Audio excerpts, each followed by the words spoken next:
Well, hello, friends, neighbors. John, your whiskey neighbor here. Welcome down the Nook and hope you're having a great week.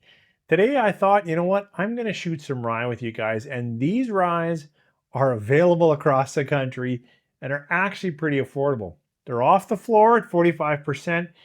They have a bit of history. This one's an award winner. So we'll see if I still like them. I haven't had a bottle of Northern Harvest in many years, but I picked this up specifically so I could actually shoot it against this bottle, Alberta Premium 9-year, because this is new, but they are clearly competing in the same market, 45%, around that, $32 to $38 mark anywhere in the country. Are they any good? So this is a Canadian rye showdown, but it's big boys. This is not craft. My expectations are obviously a little lower than some of that really good craft stuff, but I'm wondering, can you get a good rye for this kind of price? Pour something and let me know. 3, 4.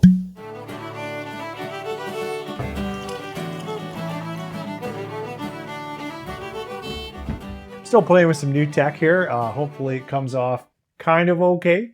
But at any rate, as I said in the opener, we're going to talk about these two affordable ryes. So the first one is going to be Crown Royal. And Crown Royal made a big splash. I don't know. How long ago was that? Like it was forever ago when that guy who writes things said it was like the whiskey of the year. I remember when prices just went through the roof and you couldn't get it anymore. Still looks in a very similar kind of bottle, but I think they've changed the top a little bit. Like sometimes it doesn't always have this big crown. And I'm struggling, I have to say, getting behind Crown because they moved their bottling, out of Canada, but they are still all Canadian grains and making all their whiskey in Canada, in Manitoba near Gimli. So still Canadian. What's interesting about this is it's a 90% rye, and I think it's 10% barley, but I'm really not even sure what the 10% other is. It's just typically barley, but it does say right in the bottle, 90% rye, and it's 45%. Let's try this one on the nose. Spearmint gum. There's a ton of mint in Northern Harvest for me. There is a little bit of spicing, a little bit of grassiness, a little bit of light toffee, but the nose is spearmint gum for me, 100%. Gonna try this one on the palate. Hope you have something nice. Cheers.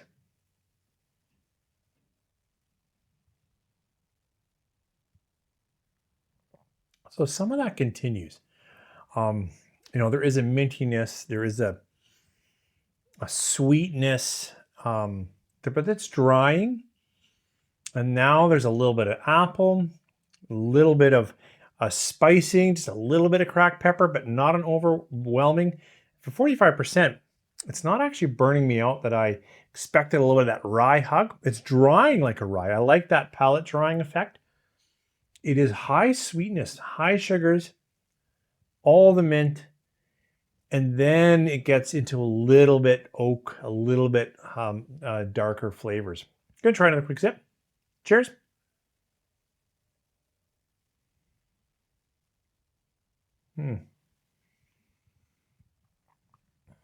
Well, that is not bad. Drying, now a little bit more heat, a little bit more spice. There's a little bit more going on. So in some ways, the star of the show this time is this Alberta Premium 9-year. And the reason why I say it's the star of the show is it's the new on the show. So this is, classic Alberta Premium. I will say it's got a cork on the top instead of a screw top, and it's at 45%, and it has a 9-year age stamp. So, that's pretty good. I will say I like the cask strength. I do not like their regular. It's significantly different for me. I don't know the casking on this. I know they typically have some new oak and typically have some reused Canadian. So I imagine that's kind of what's going on here. But it's 100% rye instead of this 90-10. Let's try this one on the nose.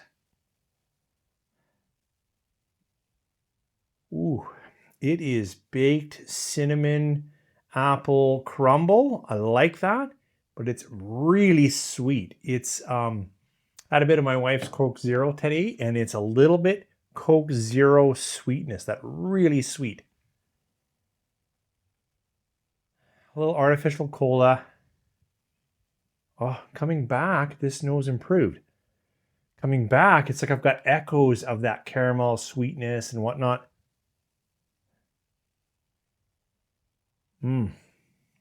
This nose improved in contrast. This nose super rich, but on the edge of everything fake.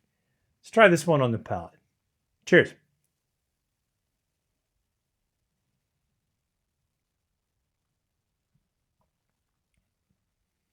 This palate confuses me.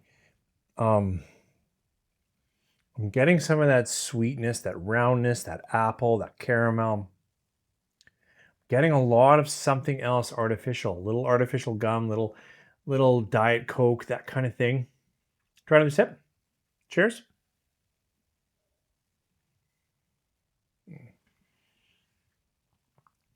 It's like I'm tasting E150, which I have to do an experiment and get some E150 and see at what level I can taste it. Nice spicing, nice peppering. This is a step up from the basic. I have to say, I can't drink the basic. It's just not good for me, but I like their cask strength. How strange is that? The nose on this 9-year is significantly nicer than the palate for me. A little bit of drying now at the end.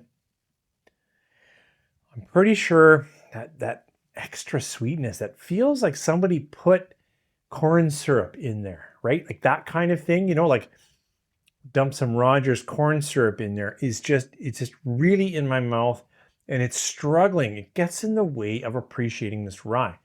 Nose is good, just too artificial sweet. Now, having said that, it's better than the floor, and I will come back and shoot it against this legacy, because this legacy, this batch 10 is a 10-year product, and it has, I think, a barrel for each year for about 10 years, something like that. It's only 43%, but it is, I don't mind it. The problem is it's expensive. This right now and this right now are really similar. Like, I think this is like sitting on the shelf at 32 and this is sitting on the shelf at 35. Now, I've seen it as much as 45. I've seen this at the 40.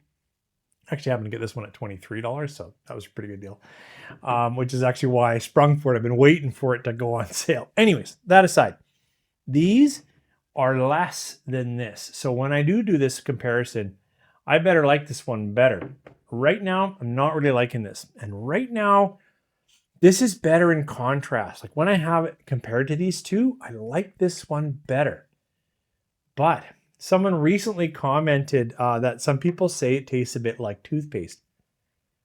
And I'm really getting that spearmint. I can really understand that. So I think these are decent.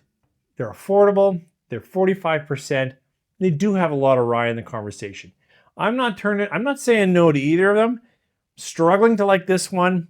And if I can get past the mint, I guess this might be my favorite today again. Interesting. What do you guys think of these big houses? The big stuff.